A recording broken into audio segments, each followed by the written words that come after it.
Well, welcome back, everybody, to the Vancouver Special Podcast. I've lost count of how many episodes we've done, to be honest. Is it 6 or 7? I'm going to guess 6. Okay. I'm usually incorrect, though. 6 or 7. Yeah, well, we're somewhere there, and we've come to the end of 2024, which I feel like is insane. But since our last episode, how have you been? Pretty good. So we've been delayed, if you might have noticed. We've been delayed a little bit. Both Michelle and I got sick. We caught the same bug at the office. And we got absolutely taken out by it. Obliterated. Yeah. So there was that. And then just a whole bunch of, I think, busyness, personal life, business life. Business has picked up, across the table. But overall, been pretty good. We have a couple weeks left in the year. I'm still busy, right? I do have a new listing up, which is not typical for this time of year, but here we are. Yeah, people they're not really waiting until January, many people. So just kind of going through the motions, hopefully have, obviously a little bit of time off with family. Yourself? Yes. That forced break from being sick was kind of nice, but then I'm not going to lie to you, by day 7, I was getting cabin fever. I was so bored.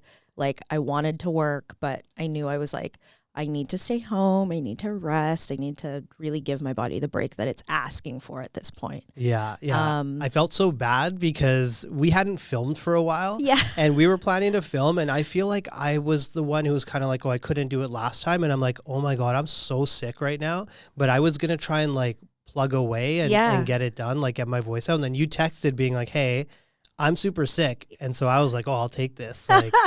But yeah, we're here, and I think it's a good time because, end of the year, lots of things have happened in the market. We just had a 50 basis point rate cut.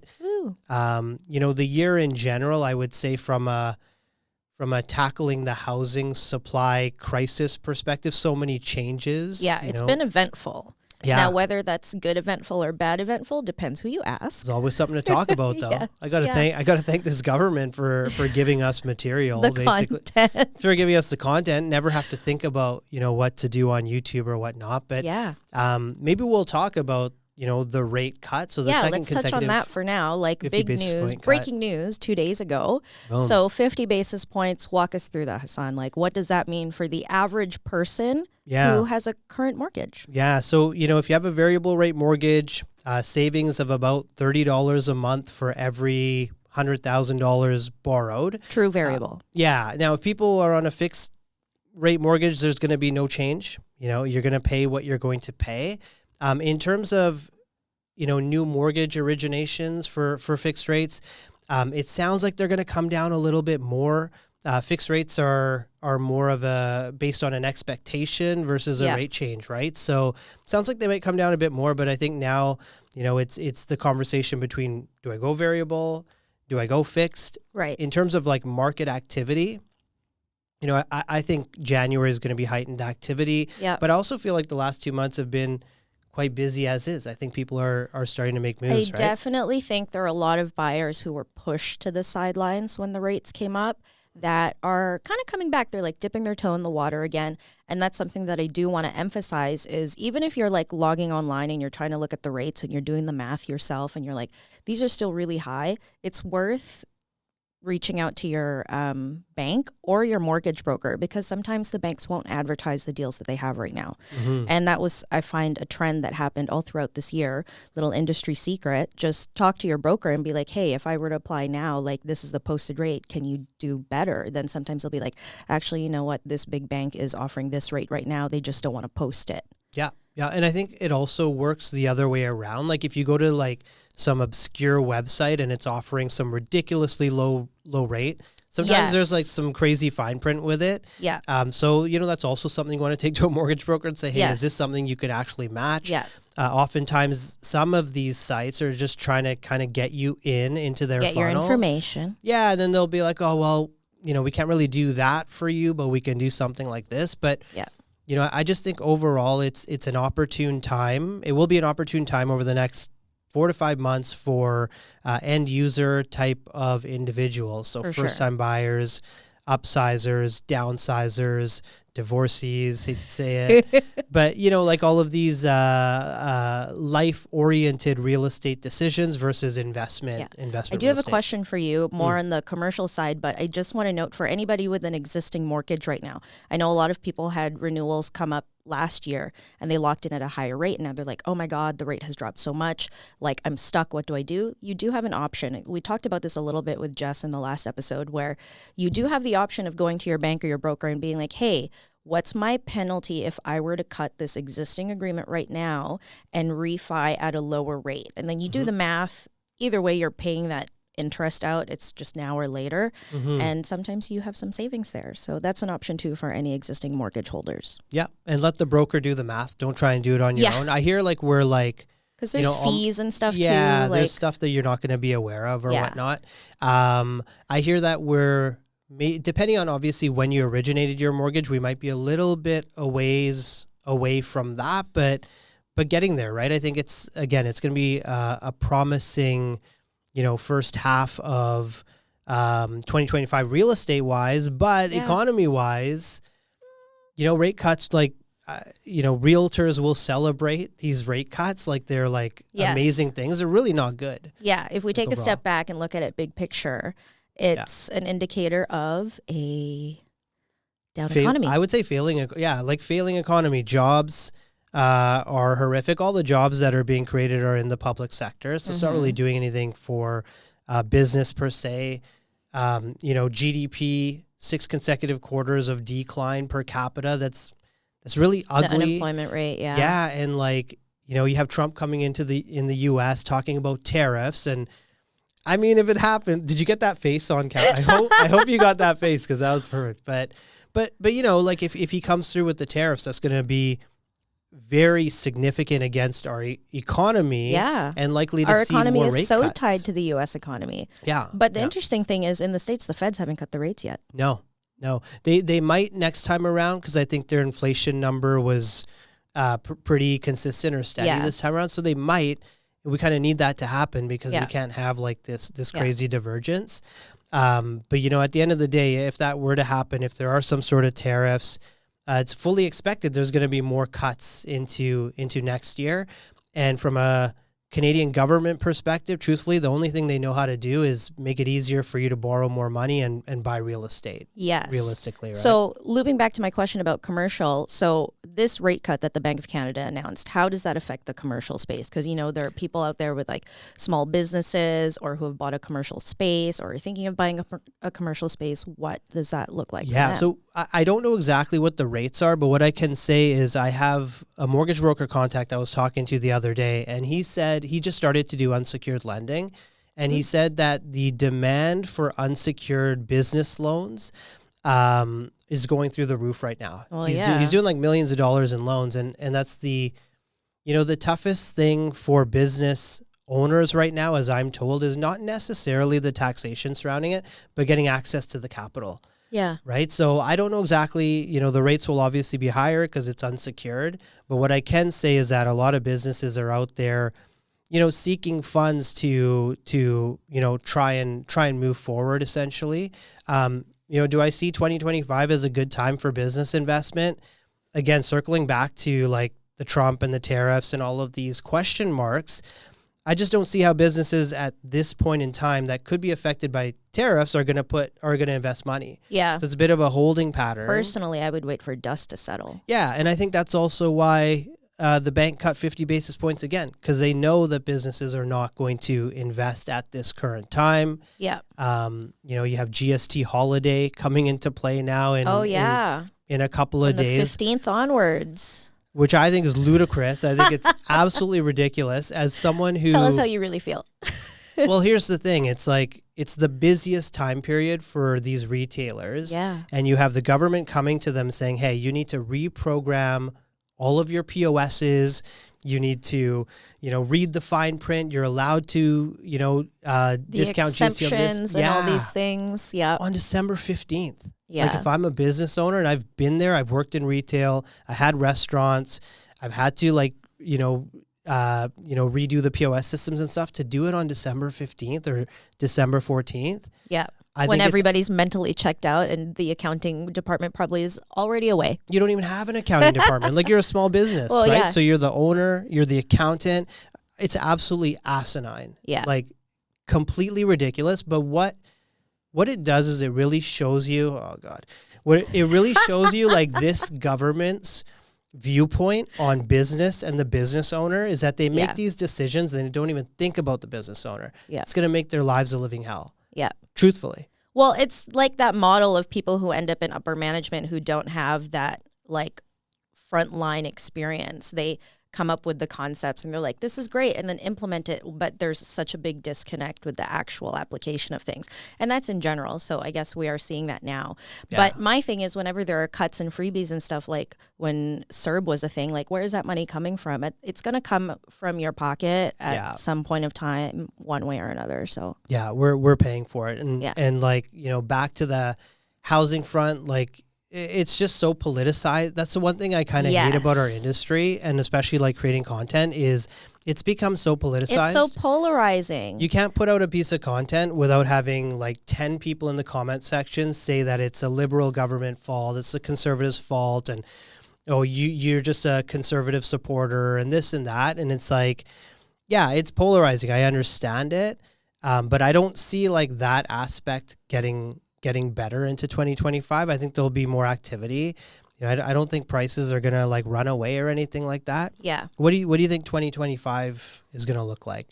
For real estate buyers and sellers now more than ever, stay in your lane, keep your head down, focus on your own stuff. I mean, if it's your goal to buy property and be a homeowner, like, you know, obviously there are politics and stuff that are surrounding things that might make slight bumps or influences in your decision making, but don't let it sway you from that goal. Or just stick to what you want, because there's always going to be outside noise. And we've talked about this before, where there's always going to be another opinion. Don't buy now, buy now. Like, is now the right time, or the price is too high, or the rate's too low, this, that, or the other. But at the end of the day, if you can do it, if you can make it work, go for it. And I think now more than ever, that's why education and understanding like the qualifications of buying a home, even maintaining a home and continuing to own a home, and like the steps that you want to take, like look long-term even, is more important than ever. And that's why we come in as far as our industry and our colleagues, like mortgage brokers, financial advisors, all those people. It's now really important to make sure that people really understand what it means for them specifically, because what might work for this guy might not work for you, because their financial situation could be totally different, or they might not have a priority about wanting, you know, equity to live off of once they retire, kind of thing. So, and I think that kind of like, you know, that's how like it is nowadays, is there's a lot of people, most people are like self-learning this stuff. Yeah. Right? Whereas like 10 years ago, you would go to your realtor would tell you whatever, and you'd be like, okay, I trust you. You're the real estate agent. This is going to work. But the self-education piece in every aspect of our lives, right? So it might be for you, if you're a buyer, you're getting on YouTube or Instagram, you're searching, whatever it is, you're doing your self-education. For other people, it's in healthcare. Like for myself, I can't get a doctor's appointment, so I'll just figure out what's wrong with me on my own. I'll go to I'll find 5 or 6 sources, and then I'll just kind of average it, and they'll say, okay, you have this, you have this, you might have that, you probably have this, and then I'll determine based on that what I believe I have. As long as it's not like you're gonna die in a week. I have a whole nother spiel on healthcare. We'll probably get into a different point, but my point being is that, you know, we're in an information age. There's so much information and out it's like there. that. It's at your fingertips, and it's getting harder and harder to determine what is reliable or not, and what is real or not with AI. Oh gosh, I know all the videos that I see. I'm like, oh, that's so cute. They found like a new deep water like species, whatever. And then I go in the comments, they're like, this is AI. I'm like, dang it. You can't trust any of it. Like, that thing was so cute. Like, yeah. No, you can't trust any of it, and that's comes down to 2 pieces, right? It's like, you can self-educate, but at the end of the day, when you need to figure out your path and you know how the nuances work in the industry, you do need to have professionals that you can trust. So I always tell people, like, you know, build relationships with professional people in general. You shouldn't like reach out to a real estate agent when you're like, oh, I need to buy in the next week, so I'm going to try and find a real estate agent. make professional contacts. Yeah. And if they don't have time for you when you're not buying, I take so many calls from buyers, sellers. I call them buyers and sellers, but they're really not. They book me and they're like, hey, I just want to talk about real estate. Yeah. This crazy thing happened at my strata. Like, what would you do in this situation? If you're not working with someone that's willing to, have those sort of discussions with you, you kind of need to move along. Yeah. And you need to build it because trust builds over time. Yeah. Right? And like, not going to lie, my biggest pet peeve statement that I get all the time, and it's a pet peeve because I hate when people ask me this, is like, oh, I don't want to like waste your time. You're not wasting my time. Like, honestly, I could talk about this until I turn blue. So I'm more than happy to like listen to your situation, understand what's going on, and then give you my 2 cents. Mm-hmm. And whether you choose to take that, that's totally up to you. But I'm coming from a position where like I have the knowledge, the information, I'm more than happy to share. Yeah. And our role as realtors, and this is for everybody else out there too, more now is to be that advisor where like the key thing to your success is going to be how well you can listen. Mm-hmm. Yeah. And then if your clients still don't really have a sense of direction, usually like when those people come to me, I give them homework and I go, look, I want you to really think about the neighborhood you want to be in, the lifestyle you want to live, how much money you want for a vacation, and then work it backwards and then see how much money you have left over. Can you buy a home? Yes or no? Mm-hmm. Like, help direct them in that sense, but it is coming from an advisory standpoint. Like if they're saying to me, oh, I really want to buy a house, but, I don't want to give up the fact that I go on vacation 4 times a year and all these things. And you're like, okay, well, what I'm hearing is it's not really your priority right now. Going to Wally. Yeah. Don't go there. Let's save up for 3 more years. No. Good time to buy in Wally, actually. But, oh, yeah. But I think you, like, on the whole, when they call and they're like, oh, I don't want to waste your time, or there might be like, oh, I'm not ready to buy.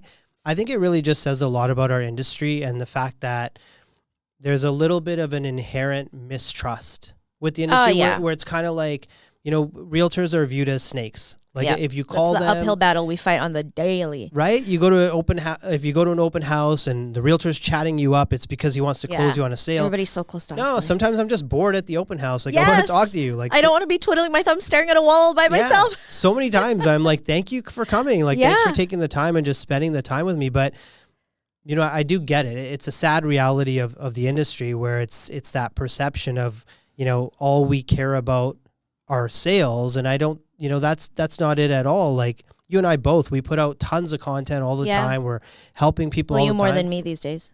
Yeah, but it ebbs and flows. Like even for me, I have days where I'm like, ugh, like I do not want to do this, right?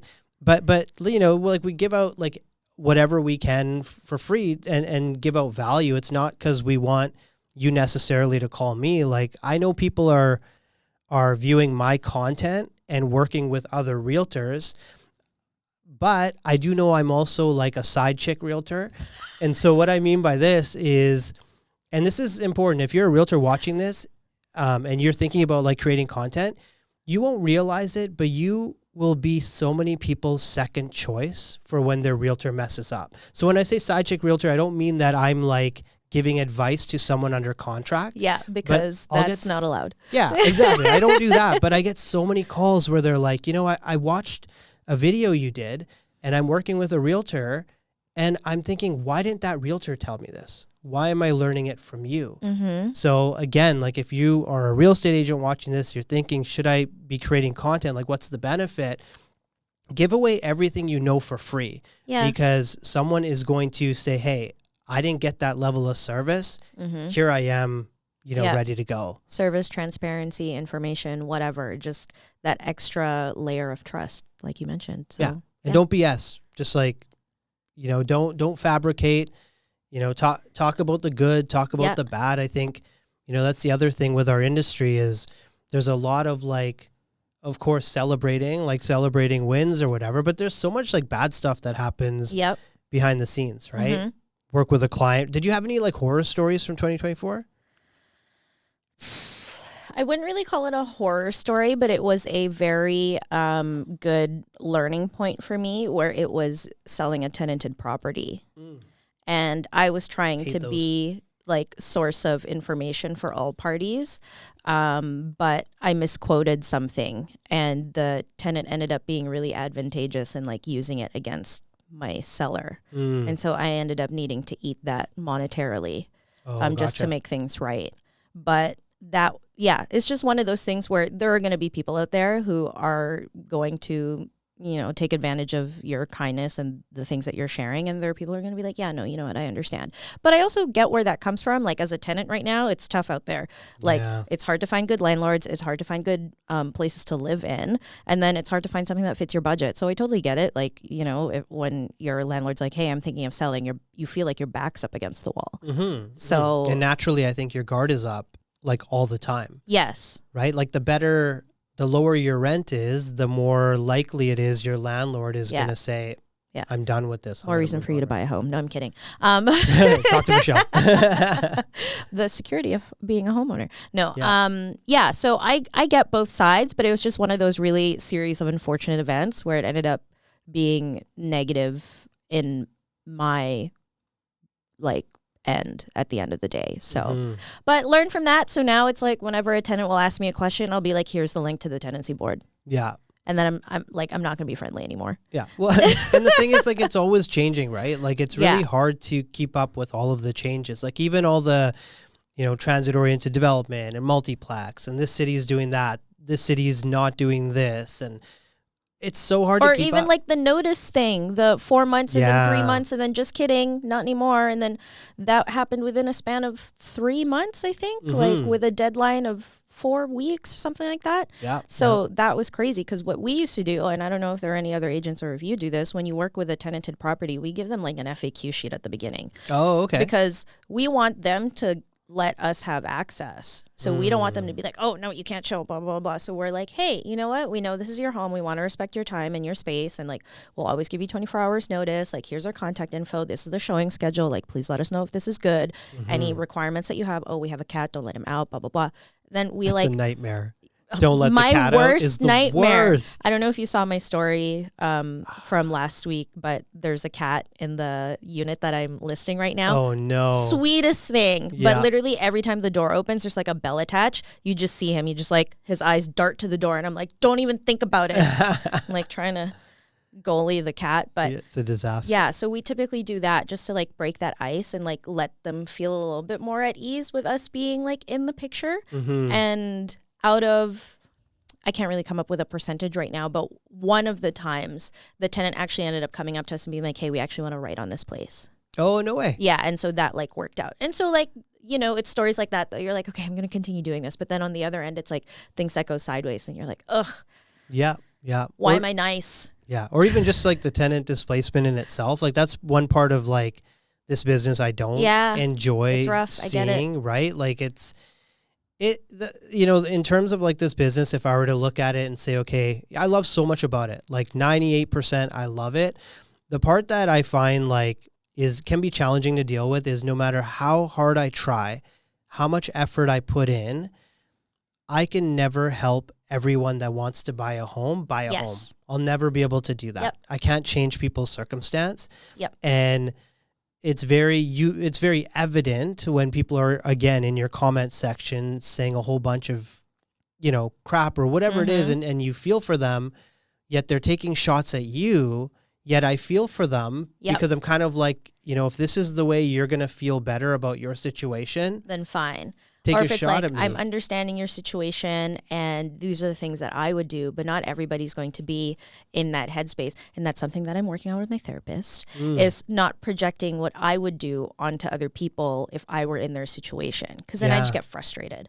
So I'm just like, look, this is my advice based on a very objective, factual standpoint. Totally up to you if you want to take it. Yeah. Rather than like, why did you do that? You should have done this. Or like, oh no, don't do that. Then you should do this. Because then it just makes me frustrated. Yeah. Well, and so it sounds as if like you like control. I think you like control a little bit, right? Well, I mean, don't we all? Yeah. Well, it's true. But I think, same sort of thing. But when it's like randoms and they're like taking shots or whatever, hard. I'm just like, I'm okay with it. But there's a part of me that's like, man, I wish you weren't in such a position in your own life that this is what you're doing. And then there's a part of me that's like, I know I'm not affecting it, like my career or whatnot.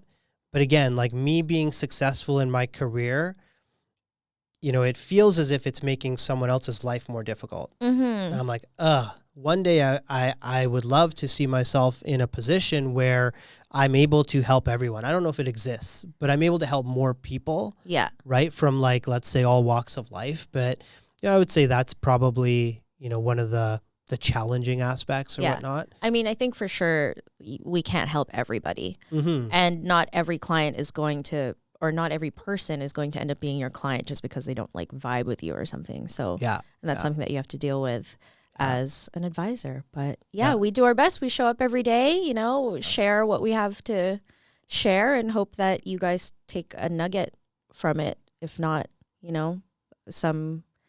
something that you can better your life with, even if it's financial advice, even though we're not financial advisors. But none of this is financial advice, by the way. Disclaimer, we are not financial professionals. But on that note, just some reminders for the end of the year. Anybody who's planning on being a first-time home buyer, if you haven't yet, open up that first home savings account and top it up. Max $8,000 a year until you reach 40 grand.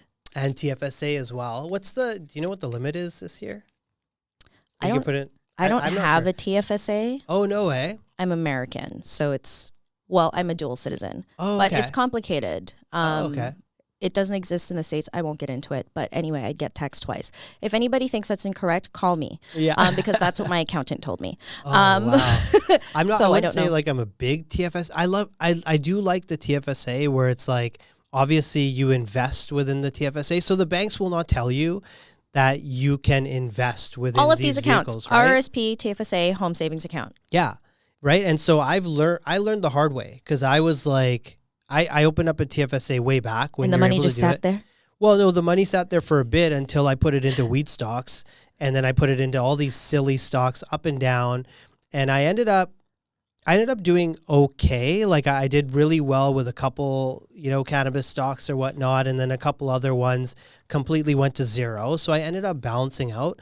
But now I'm like an ETF guy. Are you familiar? I love ETFs. Love. Yes. Love. Set it and forget it. Right? You don't have to think about it. You put it in. And the reason we probably feel good is the market's been up the last couple of years. I don't look at it. Yeah, but you don't have to. Yeah. Like that's the beautiful thing about ETFs. Yeah. And if I ever want to feel depressed, I'll open up my portfolio. But I don't do that. Or look at the Canadian dollar versus the US dollar. Oh, it's so painful. Yeah, which is another reason why, you should be investing in assets right now. Yeah. Rather than have money in an account, whether it is ETFs or, getting into real estate, whatever it might be. I don't think it's the key is diversity. Yeah, a little bit don't everything. Put all your eggs in one basket. Yeah, yeah. And I've met a couple of clients actually in the past year where they pretty much have all their money in capital markets and stocks and equities. They're doing really well. And I met with someone like a month ago, and he's talking about his portfolio. He's like, look, I'm up this, I'm up that. He basically lives in a building where it's a purpose-built rental. He's on a ridiculously low rent. There's no risk of him getting evicted because it's a purpose-built rental. Yeah. It's so low, and he's coming to me to buy real estate, and I'm like, why?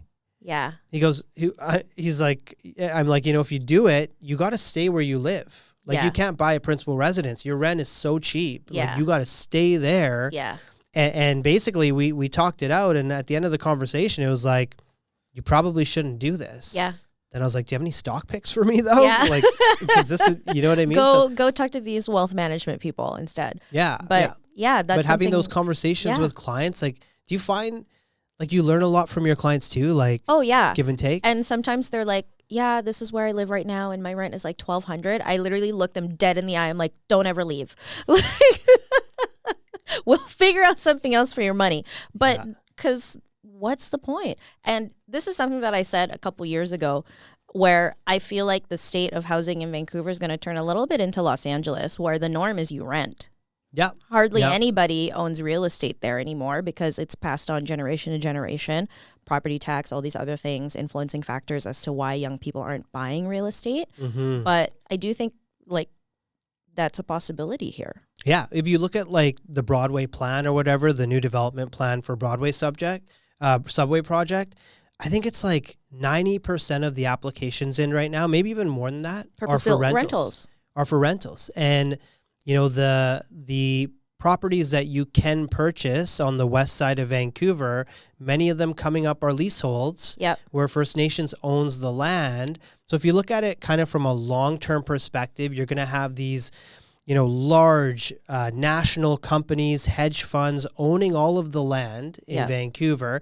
They're going to give you your small piece, whether that's on a 99-year lease. It's literally monopoly in real life. Yes.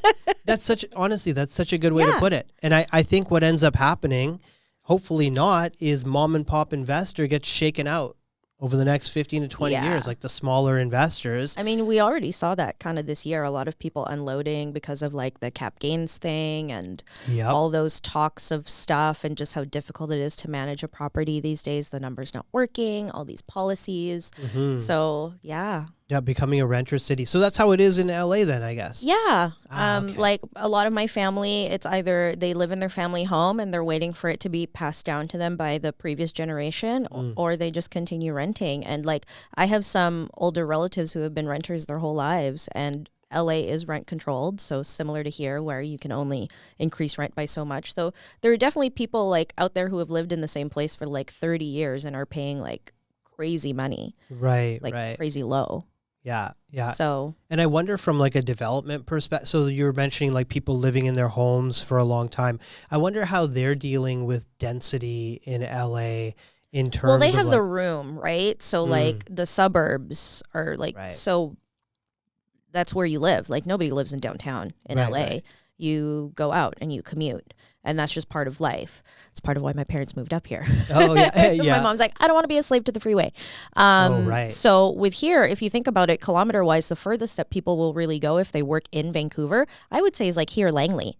Yeah. Maybe Abbotsford. But even then, that's like a normal everyday commute for majority of the population in Los Angeles. Right, like that distance, that time in the car. Yeah. Like that's normal everyday life. Like we're very spoiled here. I've been to Abbotsford twice in the last week. I only drive through Abbotsford when I go to Kelowna. Yeah, no, I have like a VIP, like one of my first clients probably in this business is trying to make another move. So normally if it's out there, I would generally refer it out, but this is a certain circumstance. That is a trek when there's traffic. Yeah. When there's traffic, that is a trek. When there's no traffic though, with Highway 17 or whatever, I can get there in like 45 minutes-ish. But man, as soon as there's some traffic, that's why I got to plug in EV. Me and my OK sticker, we're zooming down the HOV lane. Oh, no way. You have an EV now? Yeah. How do you like it? Love it. Yeah? Yeah, it was great. I don't think I can ever go back. Will I make the jump to full electric? I don't know. But that's next year's problem. My lease is up next year. I don't know if we're there yet. For full electric? Well, it's tough for me because like I live in an apartment building, so I don't know whether it will be really that consistent and reliable for me to be able to charge a full EV like on a regular basis. Yeah. I mean, given the range and the amount that I drive, if I'm just like bopping around the city, it'll probably be once every week or two. Right. But yeah, I feel like that would be a question for if I get into a detached home.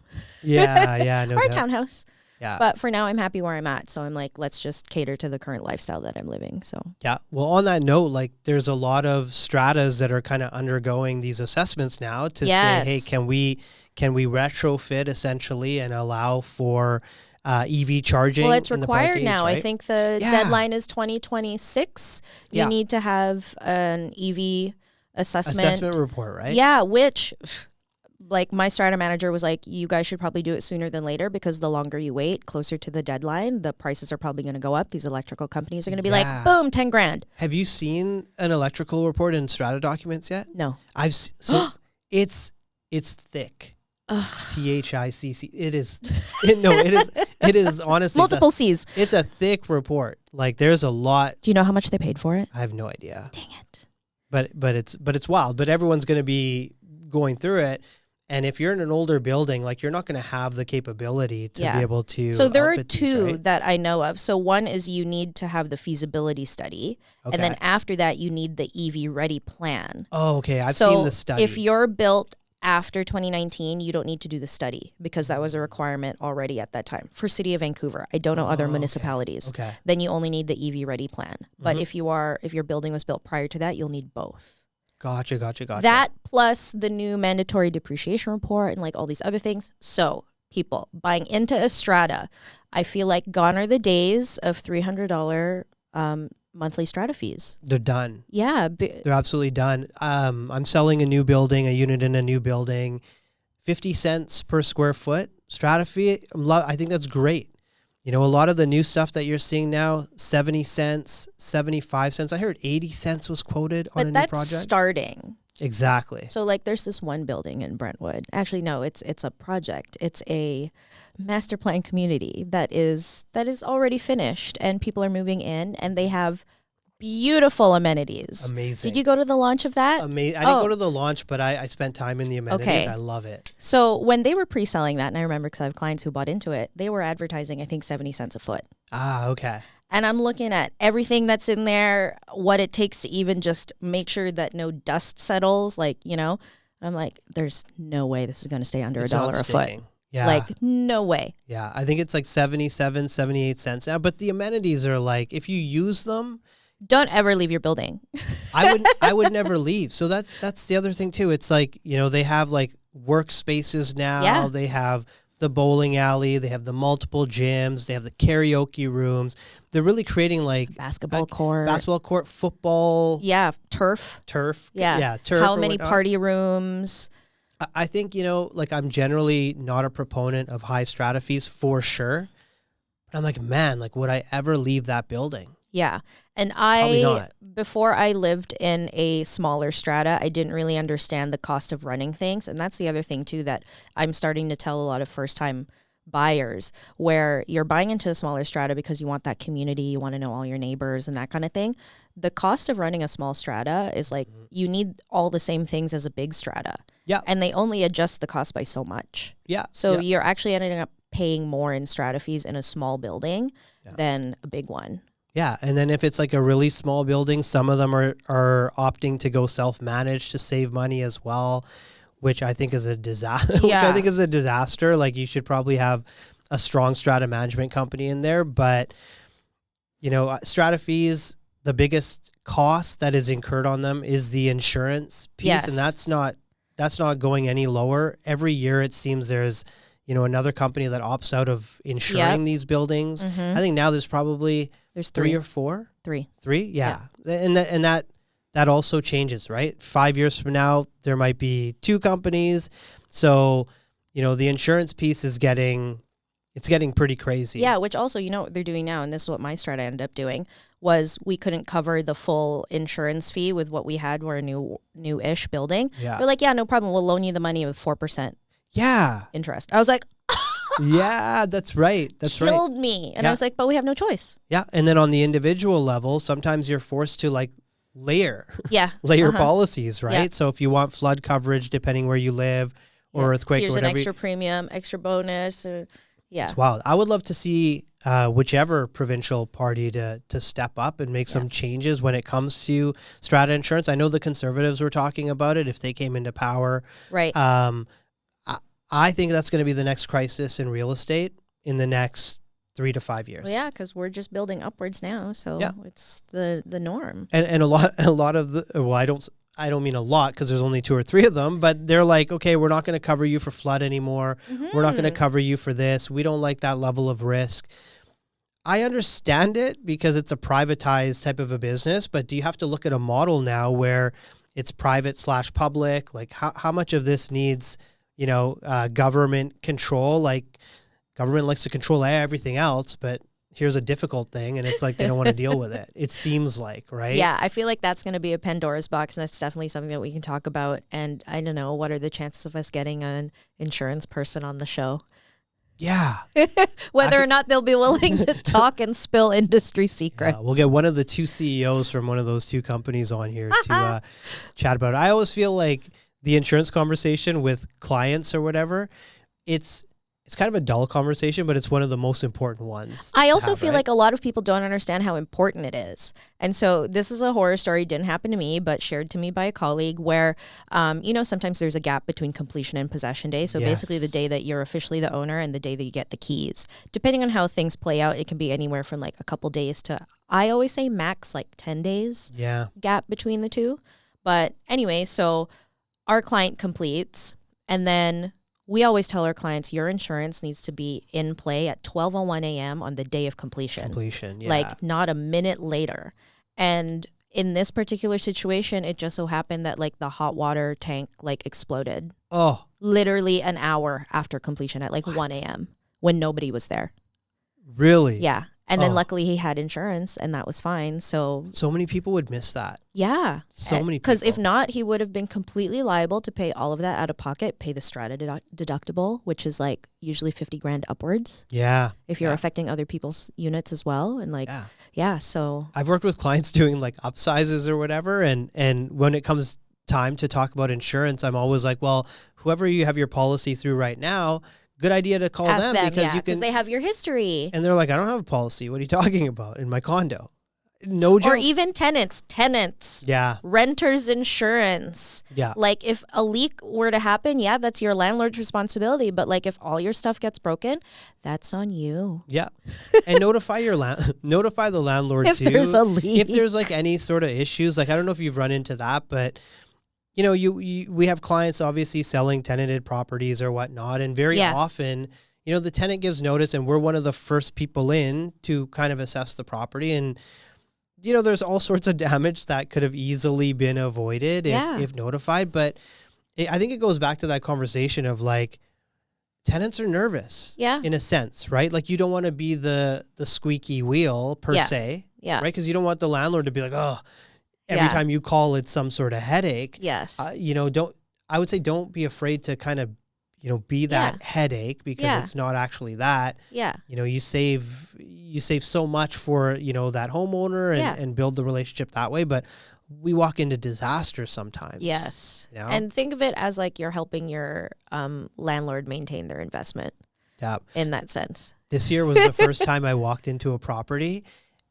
I couldn't deal with it. I had to walk out in 5 seconds. So I went with, I swear to God, it was the smelliest, stank. I hate to say this. It was really bad. So Did they have pets? Yeah, like 6 or 7 like pets. And so. Was this in a building or detached? It was like a hoarder. It was in a building, like a multifamily building. And I feel bad, but I feel bad because my client actually lasted longer in there than me. So like we went in there and it was like kind of this thing where like, I felt heat on my face. Like that's how like literally you walked through like a wall. Yeah. So I walked in, I quickly like made a look around or whatever. And my client, he's an investor. He's like, he's going in all the rooms. I had to leave. Like I couldn't actually last or whatever. That was my horror story from this year. That happened to me last year with a client of mine. And we were looking for like first time home buyer, looking at 1-bedroom condos in Richmond. And we walked in and they had a cat. And then for whatever reason, I don't know if the toilet was broken or they just didn't like to flush, but I don't know how many days of human waste were in that toilet. And it was disgusting. And it was one of those like cheater en-suites where you can basically make a loop without having to turn around. I like how you're like full on describing this right now. I'm like, I don't know if I could deal. Sorry, I hope you're not squeamish. And we like walked around and her mom was with us on this tour. And then I usually go last. I let the client, like once we're in the unit, I usually go last and be like, oh yeah, and like point out this, that, and the other because I've usually familiarized myself based on the MLS listing. Yeah. And so I'm like, okay, yeah. And then if you go through here, it's the bedroom and then walk through closet and then the bathroom. And she walked into the bathroom. She turned around. She was like, and literally pushed us like back out. And then I was like, what do you mean? Like, what's wrong? And she's like, oh. And the agent was standing in the living room and I like just poked my head in and I was like, I almost passed out. It was disgusting. Brutal. So they didn't write an offer, I take it. Yeah, no, we like ran out of that building so fast. Yeah. And it turned her off to the whole place. Yeah. So also as a realtor listing a tenanted property, at the very least, make sure the toilet seat is always down. Yeah, that's my biggest pet peeve for listing photos. Yeah. If I see a listing photo and the toilet seat's up. Well, I think I told you this. We don't post bathroom photos. At all? No. Really? Unless there's some like insane epic feature, then yes. But other than that, you don't, eh? No. You know, that's interesting because I always like when I'm doing like my Instagram or whatever and I'm putting a listing up, if I see a toilet in a picture, I'm like, it's just not that. I don't love it. Yeah, and like regardless. For us, we always have a floor plan in, and so like you can see, is it 4-piece, 3-piece? Like what is the situation? I'll put it up on Instagram when I'm doing my like walkthrough tours, but like on the MLS, it's just like not aesthetic. Yeah, that's a good point. Because I always wonder about that. I'm like, but then I'm always thinking in my head, like what kitchen and bathrooms. Yes. Like if you're going to upgrade your home, put it into kitchen and bathrooms. Yes. That's what people care about. But I guess Instagram's not built for toilets and washers. No, it's just, yeah. That's a good point. I feel like everybody can imagine what a bathroom will look like. Yeah. I mean, yeah, true. I guess. Unless it's something like completely epic. I think if it's like super high. Super designer. But a condo bathroom is a condo bathroom. Yeah. Like if it was a building or a bathroom like in the Tesoro building in Olympic Village, like 100% I would put that on MLS because those bathrooms are beautiful. That's a great building. Yeah. Yeah. But otherwise, no. You guys don't put it on. That's smart. That's awesome. Some people are like, why are there no bathroom pictures? I want to see what the bathroom's like. I'm like, you can come to the open house. Do they actually ask sometimes? I've had like 2 people say that to me. Yeah. It's a good way to get them to the open house, and I'm like, right? well, hey, you're here now. Come see the bathroom. Mm-hmm. Awesome. What do you have planned for any plans for the holidays? Well, going down to LA, spend some time with family. So some like family stuff happened. So we're going to be going down there. Typically do go down every year, spend some time with my mom's side of the family. Mm-hmm. I also have some of my dad's side there. So I'm just looking forward to sunshine, hopefully, because last year the weather was atrocious. Wasn't it like nicer weather here than it was there? Uh-huh. It was brutal. Is that a global warming thing? I think so. Yeah. So hopefully it's the other way around this year. Yeah. No, well, I mean, I hope you guys have sunshine too, I guess. What do you mean you guys? Us guys.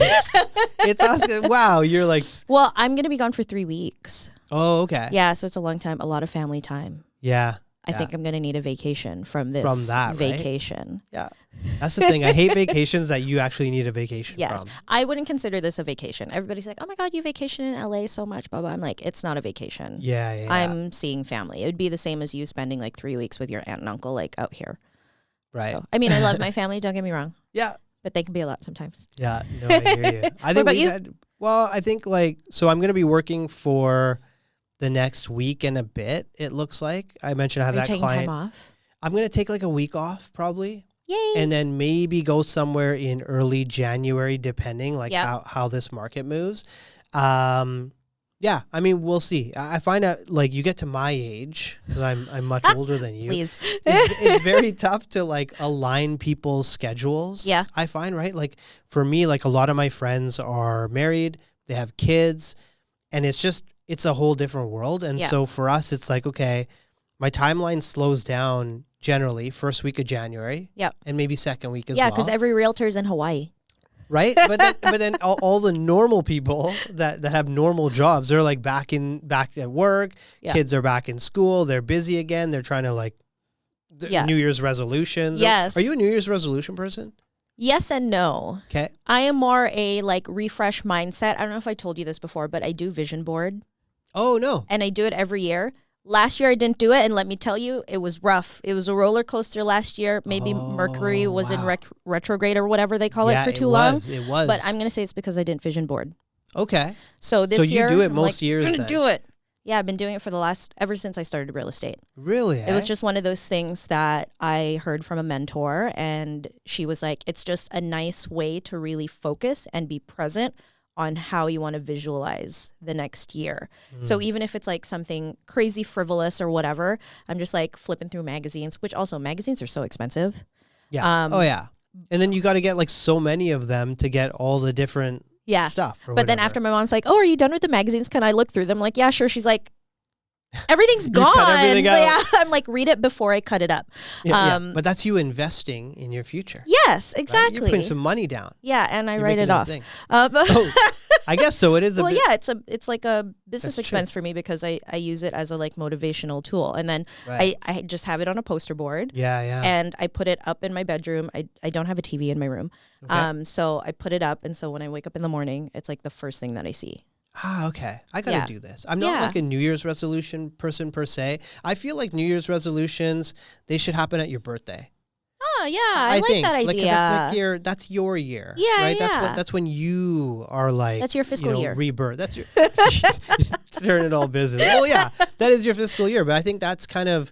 Yeah, I'm not I'm not like a wait for January 1st to make something happen. I will just kind of do it when I'm feeling inspired. Yeah. Because if I wait, then I probably won't be inspired like at that moment. Yeah. But I'm definitely now, when it comes to New Year's, I'm very like reflective. I love taking like some time for myself and me too. You know, not even necessarily like did I achieve my goals type of thing, but like am I just happy with like the contribution that I put out into this world in 2024, and how do I want to build on that for 2025? So I like peaceful, I like quiet, I like some meditation, you know, these sorts of things where before, like, I would just be partying and like celebrating all the time, like, or whatever. Go by the seat of your pants type of thing. Like, I find being intentional is the biggest game changer when it comes to working towards your goals and being more successful. And even with the vision board thing, it's actually pretty crazy where like I do it, it maybe takes me like a week.